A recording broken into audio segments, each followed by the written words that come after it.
Hello and welcome back to this edition of Bayou Time. Again, your host, Keith Whiteside, licensed clinical social worker. Always very excited to get updates, especially from Troop C, when it's not about a crash, when it's not about a death, when it's about some of the programs that are making a difference for our community. And we're always glad to welcome back to the program Trooper Ross Brennan. Thanks for joining us. Always glad to be here. All right. Of course, Louisiana State Police Troop C, Public Information Officer.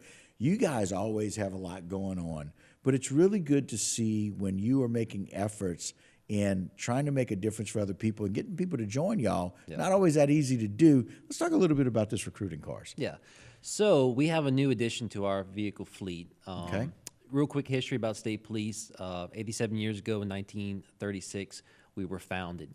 Originally, we were primarily motorcycles, motorcycle patrol, maybe about a handful of guys, 20-something guys across the whole state. In 1939, we switched over to vehicles. And through the years, our design has changed. We went from primarily black cars to the white and red cars. I don't know if you're familiar with the James Bond movie, Live and Let Die. Right, yeah. White and red cars, so we had those. And then for a while in 1989, it was Governor Buddy Roemer, and at the time it was Colonel Marlon Flores. They decided to make a little bit of a change, so we actually went to a navy blue car. Right. So it was navy blue with gold leathers. And so we had those cars for a little bit of time. The blue was supposed to represent our uniform, and those double yellow lines are actually supposed to represent the center line of a highway. Okay. So we had those for a little while, and then back in 1992, they went to the cars that we have now, the white with the red stickers. Right. For a little bit. In fact, some of our first cars that were those navy colors were actually 18 Ford Mustangs. Okay, right. We purchased them for $11,000 with seized drug currency that we recovered. So I can't imagine buying a Mustang for $11,000 new today.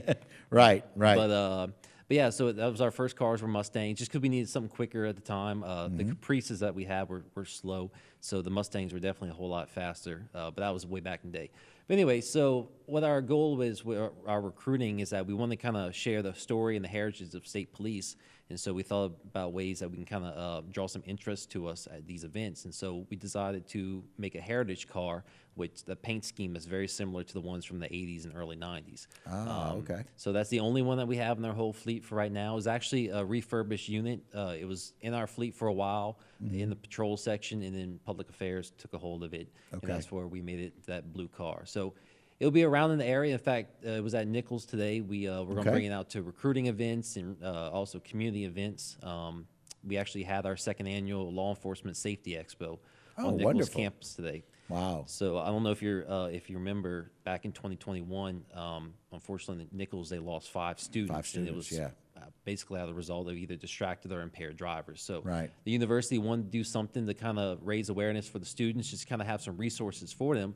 So state police was out there, and also local sheriff's department, fire marshal, police departments, just different safety topics. So we were out there with the drunk goggles, which is always a hit. People got to see what it's like to simulate impairment, try to walk the line, high-five their friends. And it's comical, but there's also a point to it. Right. It makes them realize that, you don't want to drive a car in that manner. And then also you don't want to get into a vehicle with somebody who's driving like that. Okay. And so just different resources. All right. But really interesting information. And I love the way that you guys find a way to have unique events to be able to share that with people. And so, again, a nice turnout at the Expo. Yeah, it was their first day back for the spring semester. Okay. So you have students that are local, but also who aren't local as well. And so they might not know who to contact, maybe if they're in whatever town or parish they're in. So they also had those resources there.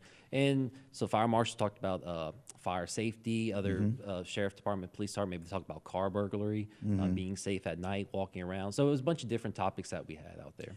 Well, and that's one of the wonderful things, because we want to make sure that our, that traditional 17 to 22, 17 to 23-year-old age range, as they're starting to kind of come into their own as adults, they know about the resources that are available. They need to know about the resources in their community. They also need to know the resources that are available through Nicholls. Yeah. And so it's always good to have an expo there for them to enjoy that. And I know I kind of saw the beer goggles, if you will. Yeah. Right? Just letting people know that this is what happens when you get to a certain point when you're no longer sober. Yeah.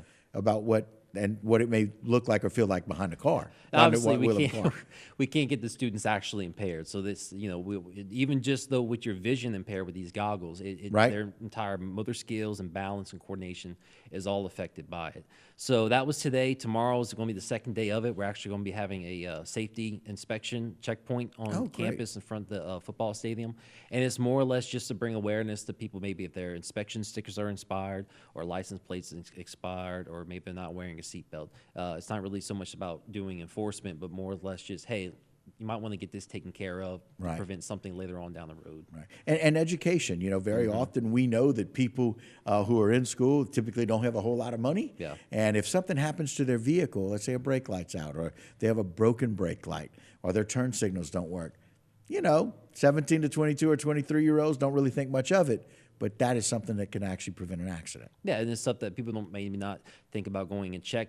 My brake lights out, or whatever it might be. So that's where we're going to be out there, just kind of like as they're coming through. Hey, maybe you should go take care of this, or look at this, or whatever it might be. Right. And it's a whole lot better coming from you guys and your team than it is from mom and dad, because mom and dad don't know anything, right? So it's really good for them to be able to recognize those authority figures, as y'all are in the community, out there keeping them safe. And it's just that reminder, hey, we're trying to keep you safe. That's our job, trying to be able to do that. Kind of help us to do that. And I know we have some more information about inspection stickers. Speaking about one of those things, 2 days spending with Nicholls and kind of enjoying that safety expo, really making a difference for those kids. One of the things that we need to do and help educate is whenever there may be some people being fraudulent out in the community. Let's talk about some of these inspection stickers, which I got to tell you is pretty new to me. I don't know that I've ever seen this where we've had a rash of this before.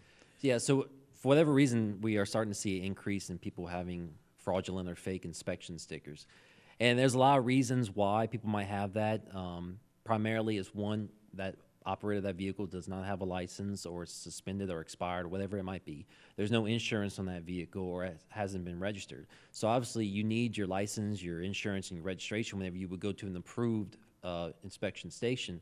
And so if they would go there, of course, they would get rejected. So what they're doing is turning to almost a black market in a sense. You'll have these individuals who are marketing inspection stickers, but they're fake, but they're selling them for between $30, $50. So they're significantly more expensive than a normal inspection sticker. Which is typically for 1 year is $10. For 2 years it's $20, right? But they're able to get it because it's a fake one. And obviously no vehicle is actually being inspected. And unfortunately, what can happen is, since that vehicle doesn't have insurance and it's not checked out, now that person's riding on the road, and it can actually cause more problems. So a fake inspection sticker, at least for police officers, when that's something that you look for every day, they become pretty easy to spot. Okay. We'll actually show some coming up in a little bit, a fake versus a real one.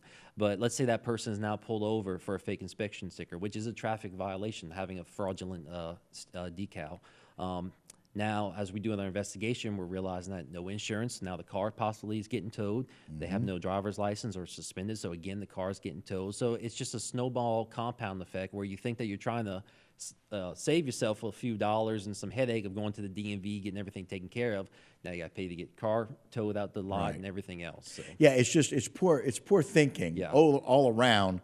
But it's some people thinking of a short-term, more expensive fix to dealing with insurance or getting your car registered the way it needs to be. And so, Jen, put that picture up if you don't mind. I want to kind of take a look at this.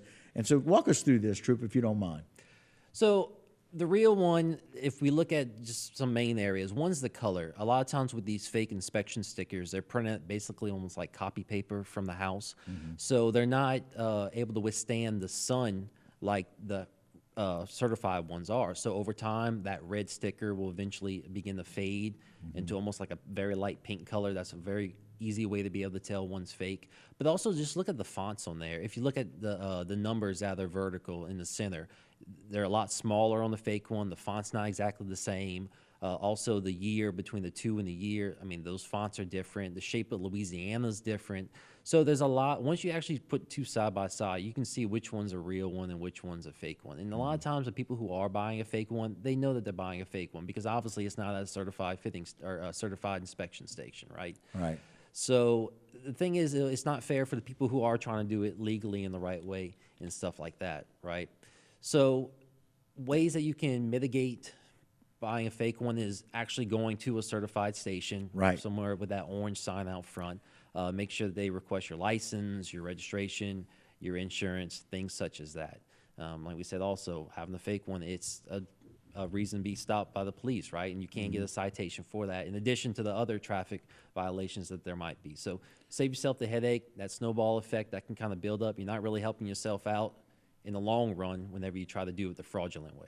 Yeah, and especially if you get the information about, oh, my friend can do that. Yeah. You know, don't be suckered into something Yeah. like that. Or more importantly, just know about some people who are trying to avert the system. Yeah. They're always going to ask for your license. They're always going to ask for your registration. They're always going to ask for proof of insurance. That's how you know. So don't be aware of that. If it's too good to be true, it It probably, probably is. Yeah, and so the interesting thing is, if it costs more, that should also be a red flag. Know that that is a $10 cost for 1 year, a $20 cost for 2 years, and just be aware of that. Yeah. And a lot of people too, another concern with the inspection stickers, for a while, the glue that they were manufacturing them with was very weak. In our Louisiana sun, they were peeling off easy. So a lot of people, they were concerned that they had to go get a new inspection sticker because we're talking about the real ones, Right. because they peeled off and they fell off.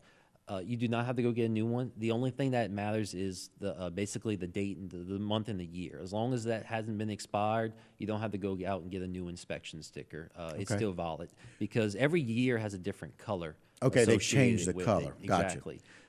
So they might kind of recycle colors, but it's basically a big period gap in between the two. But as long as the month and the year is still on your windshield, that's all that matters. And typically, because of that Louisiana sun, if it does come off, the date stays. Yes. Typically. So if that does come off, do they just leave it on the dash? Should we just leave it right there on the dash, or should we just keep it in the vehicle? You can just If- keep it in your glove box keep it in or the something glove like box. that. Okay. Yeah. But primarily, as long as we see that date and that month and that year date that's Right. still on the windshield, that's all that we're looking for there. Yeah, and then you can also verify and share the rest of that. You know, but both my buddy and I, both of us, he's got a Yukon, and I had my truck. Both of our inspection stickers started to kind of peel off at the same time, and that was just kind of one of those things. It's like that's what we did: put it in a glove box, kept it. Yeah. Just wanted to make sure we knew exactly what to do about that. So some really great information. Thank you guys for being out and about as always, taking care of everything, keeping us safe, but also making sure that we're educating. And that's where I know you spend a great deal of your time as a public information officer educating all of us about what we need to do and how we can do it more safely and taking care of that. So for you and your team, thanks for what you do on a day-to-day basis and keeping us safe. We appreciate it. Thank you. I appreciate it. All right, Trooper. All right, guys, that will do it for this particular segment. Don't go anywhere. Right here on HTV, a whole lot more local programming right after this short commercial break.